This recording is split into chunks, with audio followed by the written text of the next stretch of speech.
So, next topic is commercial use of microorganisms. Microorganisms are used for the large scale production of alcohol, wine and acetic acid. So, क्या हुआ, हम microorganisms का use करते हैं commercially. कैसे? Alcohol, wine और acetic acid को बनाने के लिए. Acetic acid is also known as vinegar. तो उसके लिए हम यूज़ करेंगे यीस्ट का, जो कॉमर्शियली हम अल्कोहल और वाइन बनाने के लिए यूज़ करते हैं. For this purpose yeast is grown on natural sugars, जो प्रेजेंट होती है कुछ ग्रेन्स के अंदर, like barley, wheat, rice and crushed fruit juice के अंदर भी नेचुरल शुगर होती है. तो इन सब के अंदर हम यीस्ट को ग्रो करेंगे और इसके अंदर की जो शुगर होगी वो शुगर उसको कन्वर्ट कर देंगे अल्कोहल के अंदर. कौन करेगा?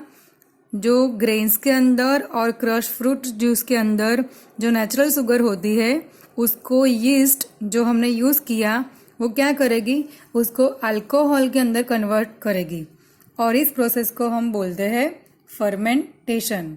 तो क्या हुआ कि the conversion of sugar into alcohol by the action of yeast, that is known as fermentation. और इस प्रोसेस को डिस्कवर किया था लुइस पास्चर ने इन 1857 के अंदर. Clear now? Now the next is medicinal use.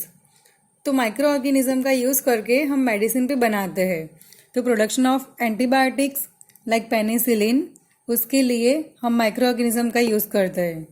Now see, whenever you fall ill, the doctor may give you some antibiotic tablets like capsule or injection.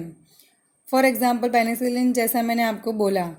तो the source of this medicine is microorganisms and these medicines kill or stop the growth of the disease causing microorganism. और ऐसे जो medicine आती है इसको हम बोलते हैं एंटीबायोटिक्स. तो क्या हुआ, जैसे हम लोग बीमार पड़ते हैं तो हमारे पेरेंट्स हमें डॉक्टर के पास लेके जाते हैं. डॉक्टर ने चेक किया और देखा कि आपको ये वाला पर्टिकुलर डिसीज़ हुआ है. फॉर एग्जांपल फीवर आया है या कुछ और, कोई स्टमक पेन या ऐसा कुछ हुआ है आपको, तो डॉक्टर आपको कुछ पेन किलर या एंटीबायोटिक टैबलेट देते हैं. तो एंटीबायोटिक टैबलेट जो आपको दिया, फॉर एग्जांपल पेनिसिलिन, तो उसके अंदर माइक्रो ऑर्गेनिज्म का कुछ सोर्स है जो क्या करेगा कि आपके स्टमक में या आपके अंदर जो पर्टिकुलर डिसीज़ वाले जो माइक्रो ऑर्गेनिज्म है उसको किल कर देगा और उसके ग्रोथ को वो स्टॉप कर देगा, जिससे आपको जो बीमारी हुई है वो ठीक हो गई. तो ऐसी जो दवाइयाँ आती है उसे हम बोलते हैं एंटीबायोटिक्स.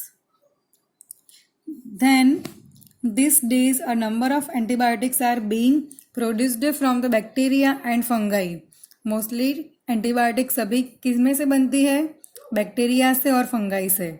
उसके कुछ और एग्जाम्पल्स भी दिया है एंटीबायोटिक्स के, that is streptomycin, tetracycline and erythromycins. They are some examples of the antibiotics. Now antibiotics का हमने यूज़ तो कर लिया, बट क्या ऐसे हर टाइम पे ज़रूरी होता है? तो we should take some precautions to be taken while using antibiotics. तो कुछ प्रिकॉशन लेना पड़ेगा एंटीबायोटिक का यूज़ करने के टाइम पे. So it is important to remember that antibiotics should be taken only on the advice of a qualified doctor. आपको doctor ने अगर बोला है कि ये दवाइयाँ लेने के लिए तो ही आप ये दवाइयाँ लोगे. Also you must complete the course of prescribed by the doctor. आपने जो दवाइयाँ ली एंटीबायोटिक, तो आपको जितने दिन बोला है, सपोज 3 days का है या 5 days का जो डोज दिया है, तो वो कोर्स आपको कंप्लीट करना पड़ेगा. If you take antibiotics when not needed or in wrong dose, it may make the drug less effective when you might need in the future. अगर आपने ज़्यादा अमाउंट में ले लिया या तो जितना आपको चाहिए था उतना नहीं लिया है, तो इन फ्यूचर अगर आप फिर से लोगे तो उसकी इफ़ेक्ट आपको प्रॉपरली नहीं मिलेगी. Also antibiotics taken unnecessarily may kill the beneficial bacteria in the body. अगर आपने अननेसेसरी, अगर आपको ज़रूरत नहीं है फिर भी आपने वो एंटीबायोटिक ले ली है बिना डॉक्टर की परमिशन, तो अगर सपोज इन फ्यूचर आपको अगर ज़रूरत पड़ी तो वो क्या करेगा, आपके बॉडी में से जो बैक्टीरिया, बेनिफिशियल बैक्टीरिया जो है, उसको वो किल कर देगा। Antibiotics however are not effective against the cold and flu as these are caused by viruses. Mainly virus से जो होने वाले डिसीज होते हैं उसके लिए एंटीबायोटिक काम में नहीं आती है, वो उसको कोई इफेक्ट नहीं दिखाएगा। Now clear? ओके,